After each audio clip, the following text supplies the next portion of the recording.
The fight of their lives is against breast cancer, but today 4 sisters began their fight in court. And as Christina Hager shows us, they're suing Eli Lilly because they say the company made them sick.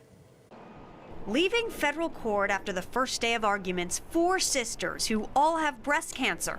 They say it's because their mother took a drug known as DES, prescribed to pregnant women in the 1950s to the 70s to prevent miscarriage. Here for a front row seat at the trial, a Worcester mom and daughter, Ann and Caitlin McCarthy. I had no idea that I was a DS daughter until 2005, and it wasn't until I was having a colposcopy that the telltale sign of a hooded cervix was discovered by my gynecologist.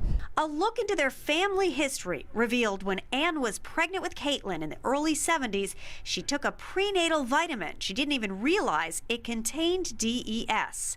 My odds dropped. Who would have thought a prenatal vitamin that's prescribed by your obstetrician would have packaged in it DES? They've become advocates for DES daughters plagued by infertility and breast cancer, watching this trial closely.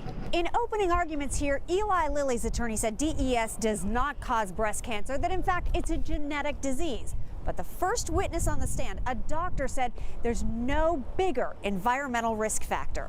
From the drug maker's attorney, I'd love to, but I really can't comment. Thank you. Same with the sisters behind the lawsuit, who've been vocal until now. They do have a couple of loud cheerleaders in the McCarthys. We can't ignore this. To ignore it is to say, I want to die. In Boston, Christina Hager, WBZ News.